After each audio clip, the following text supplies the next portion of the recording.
Now I probably got the feminists all pissed off at me because I'm joking about rape. Feminists want to control your language. Feminists want to tell you how to talk. And they're not alone. They're not alone. I'm not picking on the feminists. They got a lot of company in this country. There's a lot of groups, a lot of institutions in this country want to control your language. Tell you what you can say and what you can't say. Government wants to tell you some things you can't say because they're against the law. Or you can't say this because it's against the regulation. Or here's something you can't say because it's a secret. You can't tell him that because he's not cleared to know that. Government wants to control information and control language because that's the way you control thought. And basically that's the game they're in. Same with religion. Religion is nothing but mind control. Religion is just trying to control your mind, control your thoughts. So they're going to tell you some things you shouldn't say because they're sins. And besides telling you things you shouldn't say, religion's going to suggest to you some things you ought to be saying. Here's something you ought to say first thing when you wake up in the morning. Here's something you ought to say just before you go to sleep at night. Here's something we always say on the third Wednesday in April after the first full moon in spring at 4 o'clock when the bells ring. Religion is always suggesting things you ought to be saying. Same with political groups of all kinds. Political activists, anti-bias groups, special interest groups are going to suggest the correct political vocabulary, the way you ought to be saying things, and that's where the feminists come in. As I said, I got nothing against the feminists. In fact, I happen to agree with most of the feminist philosophy I have read. I agree, for instance, that for the most part, men are vain, ignorant, greedy, brutal assholes who've just about ruined this planet, who've just about ruined this planet because they're afraid someone might have a bigger dick out there somewhere. Men are basically insecure about the size of their dicks, and so they go to war over it. You don't have to be a political scientist or a history major to see the bigger dick foreign policy theory at work. It goes something like this. What? They have bigger dicks? Bomb them. And of course the bombs and the bullets and the rockets are all shaped like dicks. I don't understand that part of it, but it is part of the equation. So I agree with that abstract, that males have pushed a technology that just about has this planet in a stranglehold. Mother Earth, raped again. Guess who? Hey, she was asking for it. I also happen to like it when feminists attack these fat-ass housewives who think there's nothing more to life than sitting home on the telephone, drinking coffee, watching TV, and pumping out a baby every 9 months.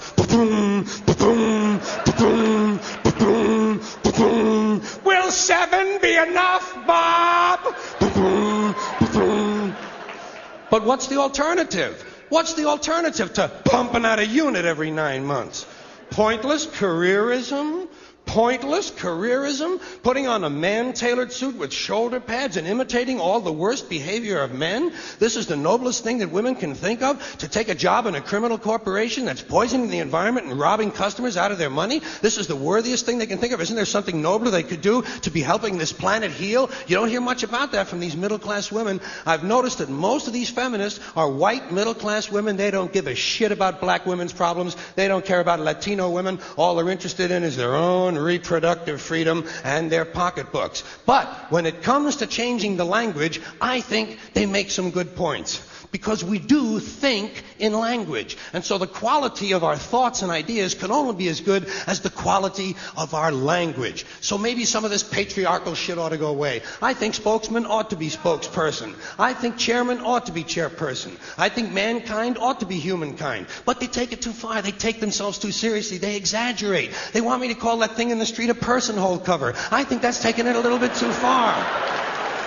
What would you call a ladies' man? A person's person? That would make a he-man an it person. Little kids would be afraid of the boogie person. They'd look up in the sky and see the person in the moon. Guys would say, come back here and fight like a person, and we'd all sing for It's a Jolly Good Person. That's the kind of thing you would hear on Late Night with David Letterperson. You know what I mean? So,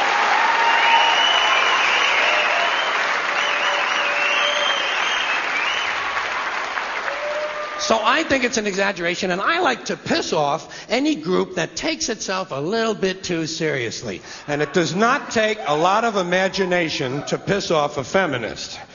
All you got to do is run into Now headquarters or Ms. Magazine and say, hey, which one of you cute little cupcakes wants to come home and cook me a nice meal and give me a blowjob? Blowjob!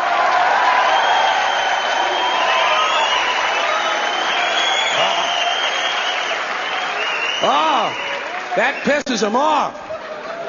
You want to piss off a feminist? Call her a cum catcher. That'll get her attention. Ah, don't act disgusted. Don't act disgusted. Half of you are going to go home and go down on each other tonight, remember? If you're willing to swallow cum, let's not make believe something I said was disgusting, okay? Huh? All right. Let's not have a double standard here. One standard will do just fine. Now, speaking of blowjobs, do you know why they call it a blowjob? So it'll sound like it has kind of a work ethic attached to it. Make you feel like you did something useful for the economy. As long as I'm being a complete pig up here, let me ask you guys a question. Let me ask one question of the men. Are you ever able to watch a woman eating a banana and not think about a blowjob?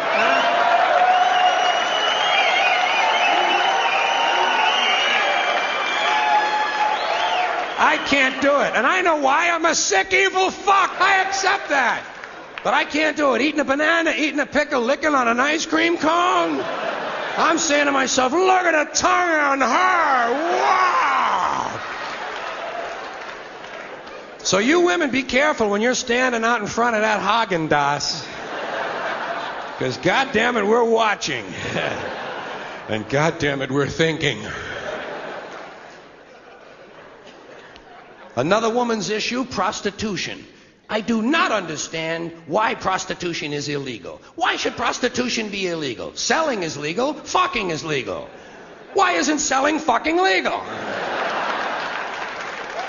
You know, why should it be illegal to sell something that's perfectly legal to give away?